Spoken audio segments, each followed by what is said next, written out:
Welcome into Friendlyfire. I'm Moorph, and today I'm on the hot seat.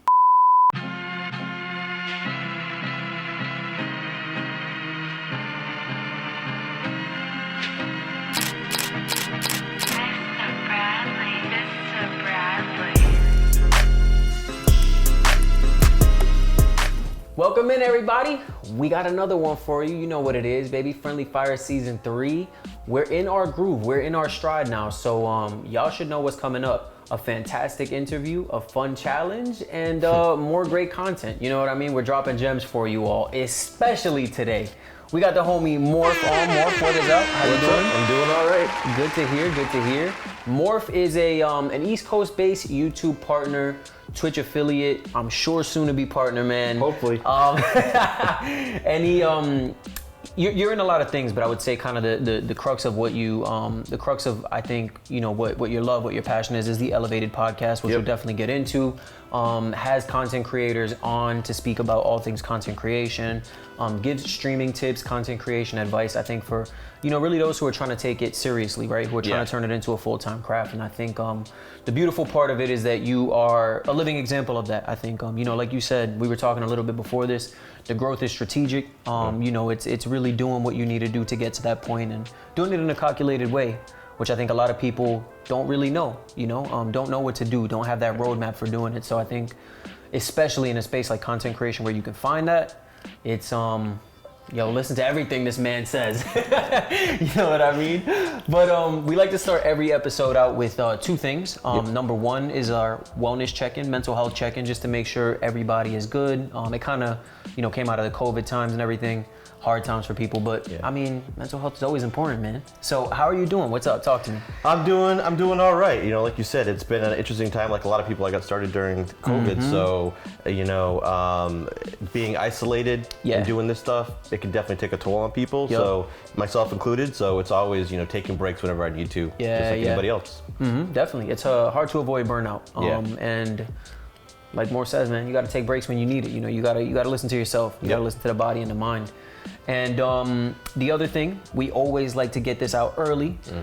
What is anything you want to promote, whether that's, you know, something that's coming up, also who you are as a creator, just a little bit of an elevator pitch, and then also where people can find you. So your socials, anything you want to put. Sure. ELEV8D Media Group is like this company that I started around my brand. And the whole goal of ELEV8D is to teach creators things they need to do to be able to turn streaming and content creation from a hobby to a business the right way. And then helping promote and hype up every content creator and streamer that kind of comes across my path. Definitely. As far as socials, obviously, you can find me on Twitch under Moorph Games. You can find me on Twitter under Morphine1, and Instagram Morphine, and YouTube, youtube.com/Moorph. And if y'all don't know, that is MOORPH. And as y'all know, firstly, links down below. But we also got that graphic coming up. So don't even worry about it. I love it, man. And like you said, I think it's such a unique, it's a niche, man, but it's so needed. It's almost like the elephant in the room, right? Like everybody's trying to do this thing, man. Millions of streamers, literally, whether you're doing it as a hobby or you're trying to do it as a full-time job. And so little content about how to actually do it full-time, how to turn it into a business. Right. So I think, you know, that's kind of my first question, right? Is like just around ELEV8D. You know, number one, speak to me about kind of what goes into those episodes. What's the thought process behind those episodes? Kind of behind the, like you already mentioned, ELEV8D Media Group, but also, I think as an aside to that, I'm especially interested because obviously Friendlyfire, I'm also getting guests on, right? What's your process of like looking for and then contacting people, right, to kind of like have on? And like how do you make those kind of behind the scenes decisions, right? Because I mean, at the end of the day, whether it's a live stream or post-production, we're in front of the cam, but it's the work behind it, you know what I mean, that goes into it. So just, I guess, man, word splatter, go ahead. So, you know, I'm a streamer, so I can talk a lot, so I'll try to keep it a little bit short. That sounds good. When I first started getting guests, when I was getting to this niche, it was whoever said yes at that point. At the very, very beginning was whoever said yes. I was like, okay, come on. But, you know, as I started to grow and I started to be a little bit more selective, because I wanted to make sure that people were coming on were going to kind of advance one of the talking points that I had. So they had some sort of expertise in that niche, whatever that topic was. And that's kind of how it's kind of transitioned. Now, finding guests has always been a nightmare. It has always been a nightmare. It's the hardest part. Right, because, I'm on Twitch, but you can't meet people on Twitch, So I don't even know if I should say this on camera, but you basically end up stalking people on social media to find content that you like, and then I watch their Twitch stream. I'll lurk in their stream for a little bit, and then I'll reach out to them. And it's not always easy to reach out to people. Definitely. Because, they may not see your comment. You can't DM everybody until they're following you in half the platform. So it ends up being very difficult. And I would say on average, to even reach out to someone the first time takes me a good month. So when I'm scheduling guests, I'm always doing it about a month or so out in advance. Simply because it took me so long, and I want to make sure that I'm booking their time too. Of course, because I want to be respectful for the schedule that they have as well. Definitely, definitely. And I also don't want to be one of those streamers. I've seen other people do podcasts where they're booking like week to week. They'll call me up on a Tuesday. Hey, can you come on Friday? I'm like, no, I can't come on Friday. Right. So that's pretty much how it goes. Yeah, for sure. And then like on top of that, right? How do you, the content itself, right? Like you said, you're looking for guests who are going to further the agenda, right? Or further, like at least what you're speaking about on that day. How do you decide what content you want to speak about? Like, I'm sure you orient the guests around that, or do you orient that around the guests that you can get? How does that work? I used to do the latter. I used to orient the content around the guests that I got. I would see what they were good at. But now I have a few different main points about branding and marketing, networking, collab, things like that. So I will, when I find people whose content I like, it's going to be around, I'm like, okay, well, what does it seem like they're focusing on? And then, all right, I want to talk about that on this week, so I'll see if I can arrange that. Makes sense. If the schedule doesn't work, then I'll move it around, but it's really looking like, what do I think somebody is good at? I would say with Elevated, right, I think the coolest thing is that I would call it, and you correct me if I'm wrong, but I would call it more of an educational content basis, right? Or at least your full offering. And I think, you look at content in different ways. There's different forms of content. I would say I'm an entertainment-based content creator. What I mean by that is I'm playing video games, you're coming for the vibes. Like we're doing different things, but it's not something that's offering you quote unquote knowledge, right? I think news is like another form of sort of educational media, as we know. But what I think is so unique is like, we were talking about your growth, right? How do you manage to highlight yourself, spotlight yourself, but your content spotlights others a lot of times? You know what I mean? Like you're talking about tips for other people, or you're bringing on guests, right? Like how do you shine in all of that? That's a good question. I would say that, let's see. I would say that, I try to give fairly equal time to myself and the guests. There's some people that interview and they give most of the time to the guests to talk. I do feel I have an obligation to make the guest look good as well. Of course. So kind of feeding them easier questions or stuff that I know they're gonna be able to answer. Lately I've been asking the guests before they come on, give me a couple topics that you would like to talk about, so I know that they're gonna be able to have something concrete to say. But then I always make sure that I'm either not just agreeing with their points, but adding to it or making my own point separate from theirs, so that you can see that I really do know some stuff too. Definitely. As well as making them look good, so it all kind of works together. And so like the other day I had Blue Thunder Gaming on, and he's obviously big into gaming. He's a rapid rise himself. But when I was asking him questions, I would follow it up, so I know that I was making him look good, but I know that I was looking good as well. So that's kind of how that spotlight goes on me. So. Yeah, it's funny because you guys will have already seen the interview with Thanks Amara.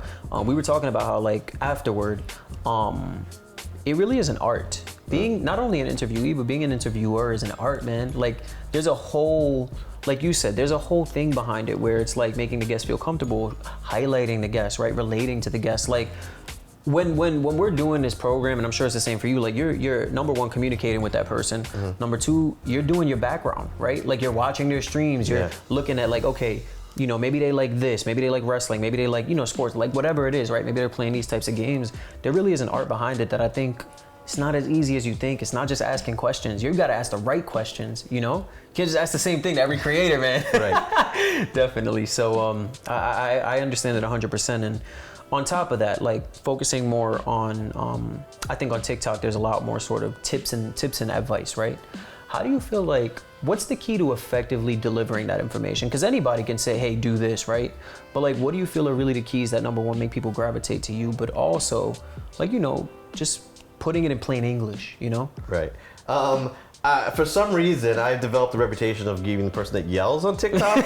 I don't really know why, but I'm just going with it. But no, I think that it's not about just on TikTok specifically, because that is where I do most of my content, or my off Twitch content. Yep. I would say it's not just using trending sounds, not just using the talking head format, but something kind of in between. Making sure that you're using your own words, so you're not just lip syncing and then posting text. Because people are going to remember it more if it's coming from you directly. And you also want, if you want to get attention, you want people to remember who you are. You don't want to just regurgitate something that everybody else is saying. You want to try to find some way to have it be your own and have it be memorable. So like, I'm talking like you're making eye contact with the camera, you're speaking, you're accentuating what you're saying. So that way it just hits home. And you also want to kind of, even though it's a 15, 30, 45 second TikTok, right? You want to make smart use of the music as well, you know, because a combination of the music and what you're saying and how you're looking at the camera, it all comes together to form something memorable for people. So that's how I do it. Yeah, definitely. I think that's one of the things about you, right? Is like your TikToks, I feel like you're talking directly to me. And I like that, right? Because I want your thoughts on this. I feel like we're in a time where it's not easy, but people can go viral more consistently, or there's a larger chance of going viral, right? Just because of the social media consumption, the social media outlets, like the algorithms. But I don't know if going viral leads to sustainability, right? It's like a one-hit wonder back then, right? And I'm somewhere, even for myself, right, on this content journey, it's like, I want to focus more on what's sustainable. I do think there's a degree, obviously, of, like you said, playing into the algos, right? Using the right hashtag, like the right sounds, all of that is important. But there's something different when you're doing your own content, right? Because like everybody can say, everybody can do the same trend, and it's not memorable. Like they might have 100,000 likes, and you know, I don't know if that's like working, but I guess just like your thoughts on that, because I think, you know, I try and focus less, and I do have to admittedly get better on social media, man. I need all the tips that you got, but like, I really do feel like there's something more, and maybe I'm just old school, but like, there's something more to just the trends and the hashtags. There's like, when the content's honest and unique, and you're really building something about, you know, like identifiable, like you said, there's just that's kind of like what I try to focus on. And it is difficult, like, you know, because you can play onto like the popular things, but just, yeah, man, getting your thoughts on that and like your experience with that. Yeah, so don't try to go viral. Like, make content that you like, make content that you think people will like, make sure it's true to you and your brand, but don't worry about going viral, because the thing about going viral is you're gonna get, you know, 100,000 likes, 500,000 likes, whatever it is. And you'll notice that a lot of those people, you'll have far fewer followers gained from that viral video than you do likes. And even the people that followed you, they liked that one video, and it's probably not gonna be exactly like your style, or they would have noticed it before. So TikTok, the way their algorithm works is they show it to your followers first, and a smaller subset, and then a bigger, bigger, bigger. So if they start showing it to the newer people who just followed you, who probably don't like all of your other content, it's not gonna hit, and it's just gonna die. So going viral doesn't actually help you grow as much as you think it will, unless it's like viral hit after viral hit after viral hit. So don't worry about going viral. It's not gonna give you the growth that you think it is. So. Yeah, no, it definitely makes sense. And would you say that right now TikTok's that platform? Because like there's an endless platter, right? I mean, at the end of the day, you got Twitch where you stream, you got YouTube, right? YouTube Shorts, TikTok, you got all this stuff. Where do you spend most of your time and focus most of your time? I would say that, I mean, I spend an awful lot of time on Twitch, trying to perfect the overlays and all that stuff, obviously. But I would say the vast majority of my time lately has been spent on TikTok, because I would say in the last 6 months or so, 95% of the new followers I've got, the new community people I've gained, have come from TikTok. Almost every single guest has come. I first discovered them on TikTok, so it's crazy. It's truly crazy. Like, you know, I met you through Main Beach, who I found on TikTok. So it's crazy how it works that way. And I would say that for me, I'm also really working hard on Twitter. Okay. And a lot of people they say I don't understand Twitter, and it's different than the platforms because you're not shooting a video. You know what I mean? Right. You're just posting something. Yeah. And I think people struggle a little bit with Twitter because, you know, they post a thought out there, like maybe they did way back in the day, like a Facebook status or something like that. But people, just like any other platform, Twitter is looking for engagement. They're going to push your stuff out more if there's engagement. And if you just put like, hey, I had a piece of toast for breakfast this morning, people are like, okay, that's great. But you know, maybe they hit like, but that's about it. Yeah. So you want to try to put, you know, tweets out there that are going to get attention, get them to like it, to share it, to retweet it, to comment on it. You know, so ask them questions. You know, put some kind of thought-provoking comment out there, whatever it is you want to do. And I will say, one of the reasons why I do focus on Twitter a lot and I focus on responding to as many TikTok comments as I can is because my particular kind of stream on Twitch, I have guests on almost all of the time. And when I do that, I feel like I have to give my attention to the guest and not so much chat. Engage as much, I got you, So because I'm not engaging my chat all the time, that's why I have like literally 4 mods who their whole job is to keep chat engaged when I'm not. But I figure I have to make up for that by being very active with all those people on other social media platforms. So it's kind of how it works. No, it makes absolute sense. And so I grew up, and I guess we kind of grew up on, I think, a longer format content, right? Like the Dashies, the Corey Kenshins for me, right? Like those guys who, not necessarily when I grew up, but when I got into content, right? Were the guys that I was watching 18, 20-minute videos, that kind of thing, right? And when you're talking about a live stream, right? When you're talking about a Twitch stream, you're talking about 3 or 4 hours of content, depending on who you are, right? It could be 1 to 2, but that's a lot of content. How do you effectively deliver the character of content in 15 to 30 seconds? Because we're in a short attention span era, man. Like nobody can watch an 18-minute video anymore unless you're already OG in that game. So like, how do you really get, because one thing you said in the answer to the last question was like, most of your audience is actually gravitating over from TikTok, right? So they're noticing something, right? They're seeing something that's like, okay, boom, I want to be there. How do you deliver that? Like, I feel like that's really hard. Oh, it is brutal. It truly is brutal. When I first started on TikTok, I was, you know, I saw like 15, 60 seconds and 3 minutes, and I'm like, 3 minutes, that's all it goes? Because I was coming from the YouTube world, and 2-3 hour long streams, and I'm like, I can't deliver what I need to in 3 minutes. And then I start doing all these like 2.5 minute long TikToks. No one's watching them. I'm like, all right, I'll go down in a minute. You know, it took me a really long time to figure out how to deliver it effectively. Like one of the things I do a lot is tutorials.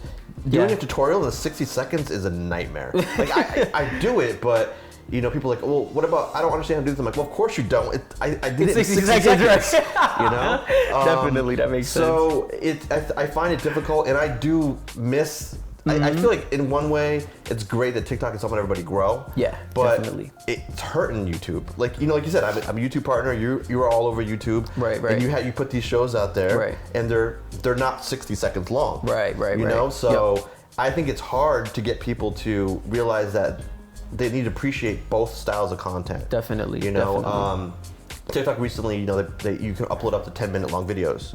I did that once. No, they stopped watching after the first 45 seconds. And it's difficult, and I find the conversion for people from TikTok to Twitch is difficult because they're watching your 15, 30, 45 second long clips. And like, oh, he's funny. Let me go to his Twitch. They're not going to want to watch it for 3 hours. Because that little soundbite they had. 45-second punch. Right. I think they kind of expect that funny video. And it's like, no, it's not like that. You know, I'm taking a BRB break. I'm struggling with my audio. I'm struggling with my video. Like, it's not that smooth all the time. You know, so. Like, you know, when you go back and rip your VODs down to make clips, you know, you might get 10 maybe 10, 12 clips out of a 3-hour long stream. Yep. You know, so, and then that's all people see. Definitely. Do you feel like there's gonna be, so we went from longer format to shorter format, right? Like we were saying, kind of, I call it instant gratification, right?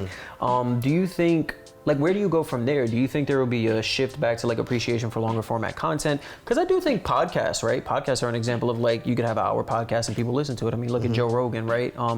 You know, biggest podcast on Spotify, and it's like 3-hour episodes.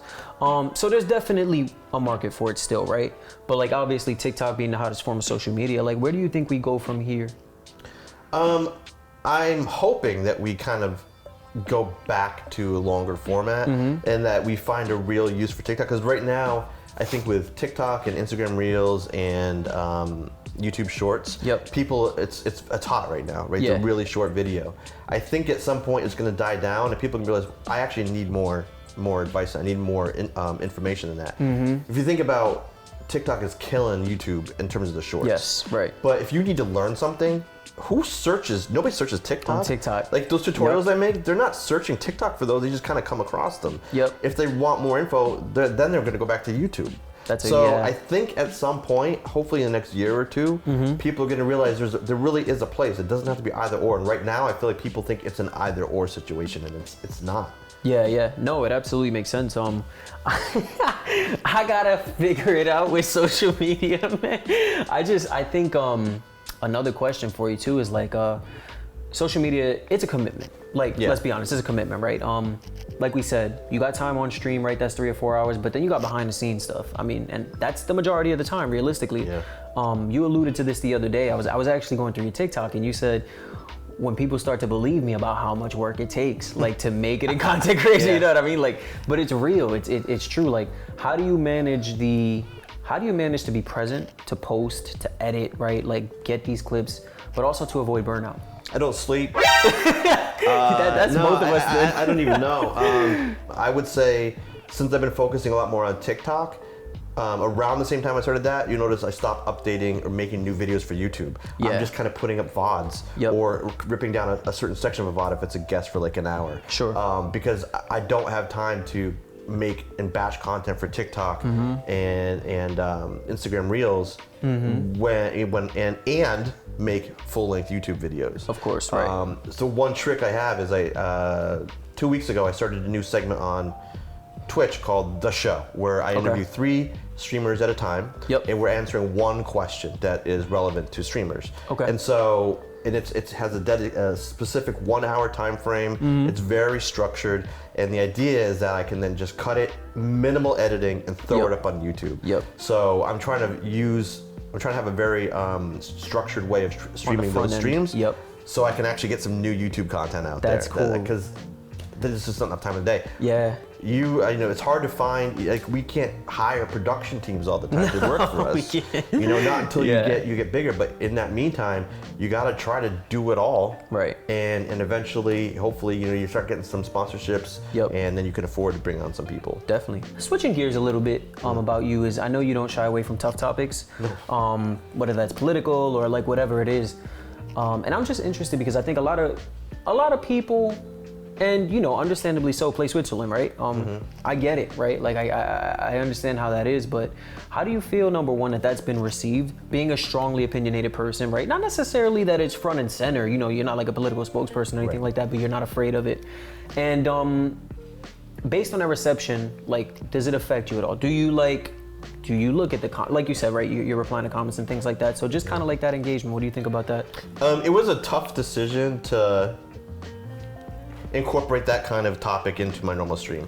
When I started, I was just doing streaming tips and content creation advice, things like that. And I was actually advised by someone who was doing some work for me at the time to not incorporate that stuff because, some people might get turned off and it's going to push people away. And I didn't for a very long time. But, the US is crazy. And I just couldn't hold it in, for too long.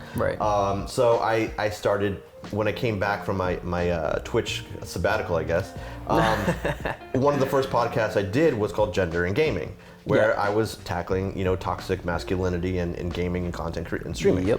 And I got some very positive. Maine Beach was on that, right? She was. Hey, there you go. That was the first time she came on. Yeah.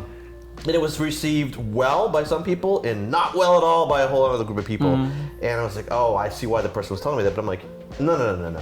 We're going to tackle this. Yeah, so then I kept doing issues like that. And then I realized, there was a big problem with the BIPOC community on Twitch and the LGBTQI community on Twitch and always being attacked. And, I wanted to be able to give people a safe place. And the best way I could think of to let them know that I had a safe space for them was to talk about this stuff. Now, I can tell you with a matter of fact that when I do streams that are focused on those topics, my viewership goes down.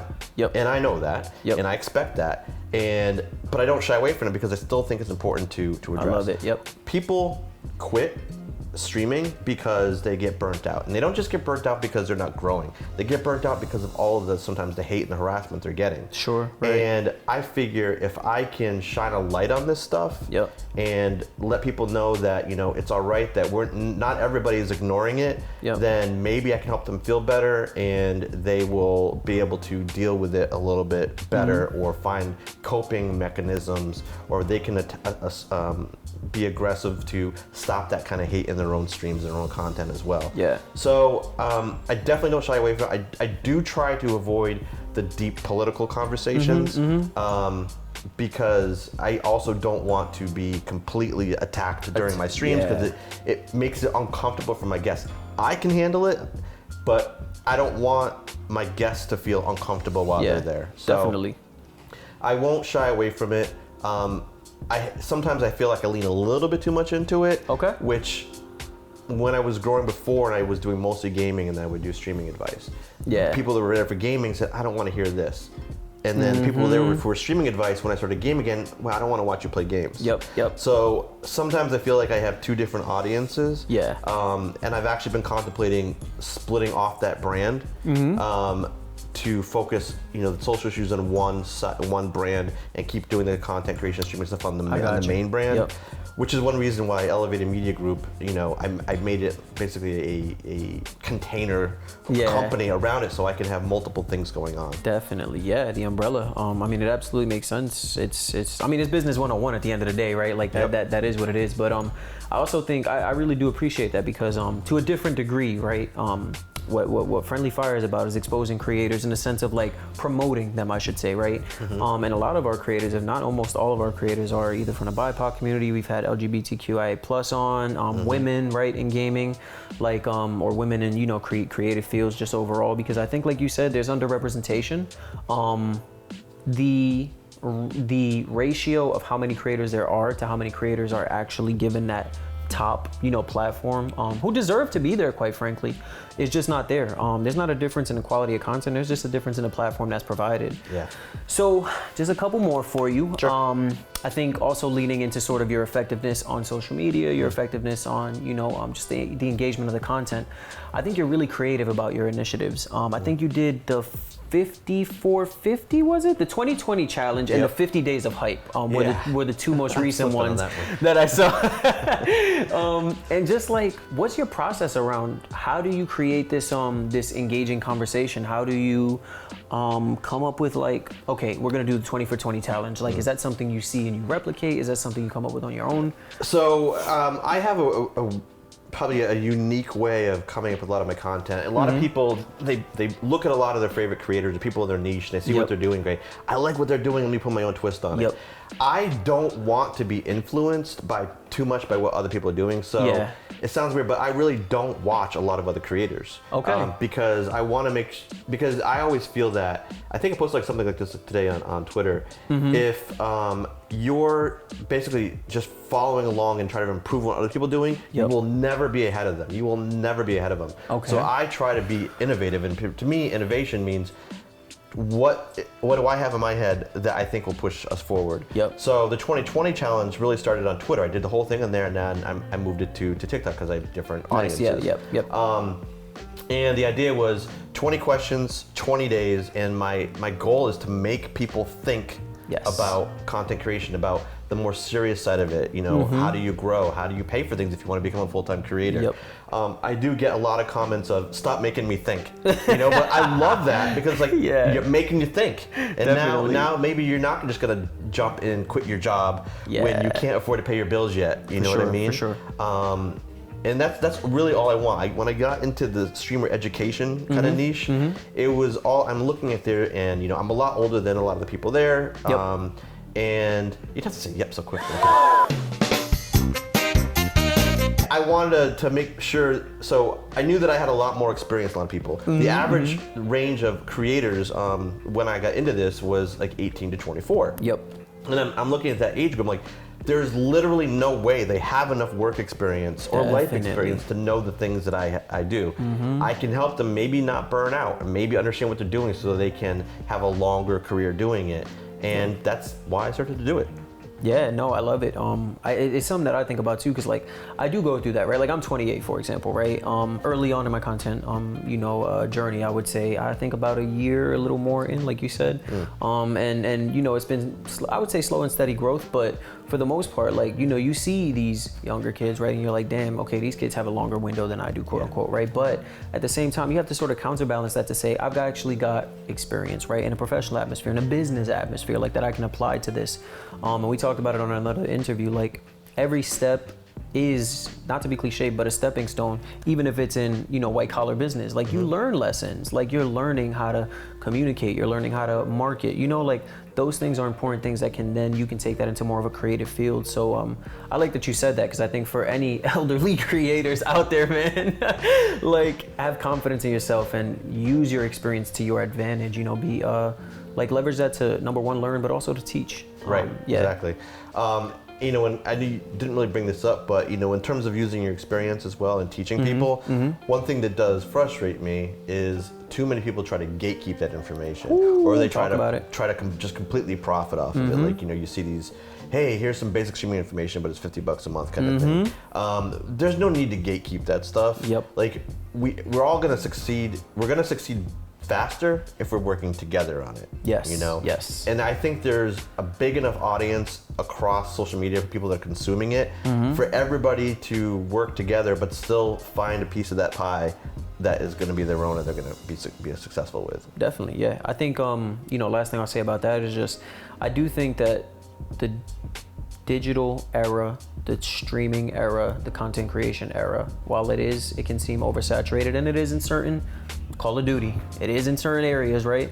I do think the pie, we're early enough on where you see investment going into esports gaming and all of that, where there's a pie that's big enough for everybody to eat together. You know what I mean? You don't, like you said, you don't need to gatekeep. And just keep that in mind.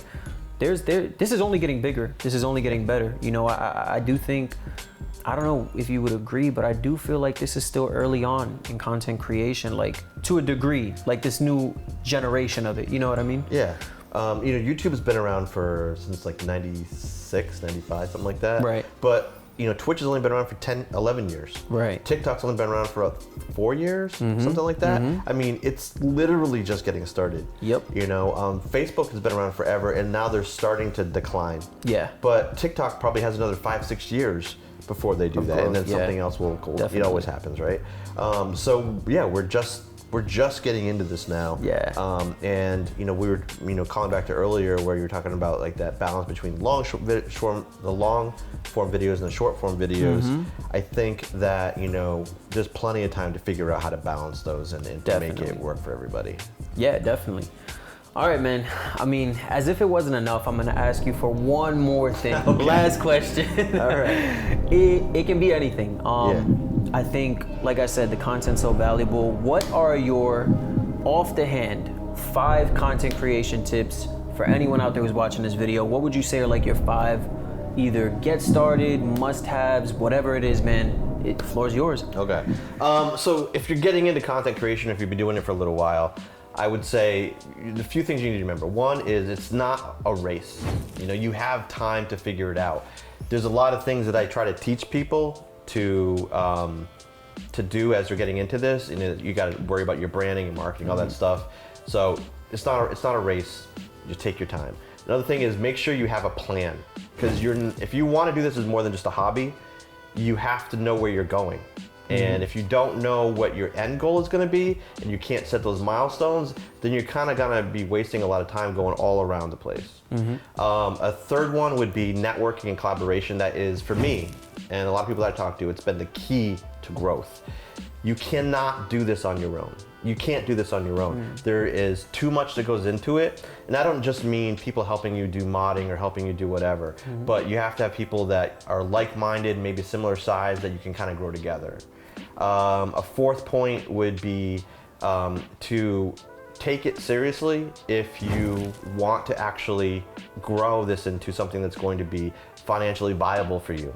If you don't care about that, then don't worry, then just have fun. But if you want to make it something financially viable, then you're gonna wanna make sure that you're being strategic about what you're doing. And the last thing, and this might be the most important one, is respect your mental health. Respect your mental health. You will get burnt out and you will quit before you're probably ready to, if you aren't taking care of yourself mentally and giving yourself breaks. And if you don't have somebody in your life who says, hey, I think you need to slow down a little bit. I'm noticing this. So those are my 5 tips. I love it. Y'all heard it here first, baby. Mark them down. The 5 tips from Moorph himself. Moorph, I appreciate it. We're about to put you in the hot seat, man, but the interview, it was great, brother. I appreciate it, man. It was super cool having you on and coming and dropping some knowledge, but also making a track over here because I know it wasn't easy. We'll be right back, y'all. Peace. All right, brother. We got you set up. All right. We're doing a little classic with a twist. Okay. Since we're both elderly content creators, we're taking it back to basics with maybe the most classic game, a little tic-tac-toe. Okay. But today's challenge is called flip-tac-toe. Okay. Okay. So we're gonna play flip cup. All right. And every time you get one of these cups to, well, separate firstly, and then if it successfully flips, you place it in a spot. All right. Okay. And so we'll see who wins. First one to one win. It's not best 2 out of 3. So like if we tie, we'll do it again. But it's me versus you, baby. So you don't want a chance to come back after I win? All right, man. Look, I'm tied up. I'm 3-3 in challenges. Okay. Or I think I'm 3-3. But yeah, we'll see how it goes. We'll see how it goes. All right. All right. On your mark. Get set. Go. All right, let's do it. Oh, get out of here! All right, you gotta place it though. You gotta place it down on the spot. Yep. There's no way. Oh, oh sheesh.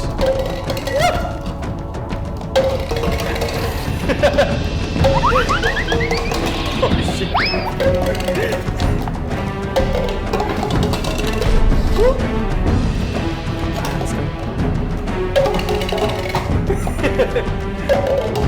Ah, let's go. Congratulations. I got him. All right, Moorph.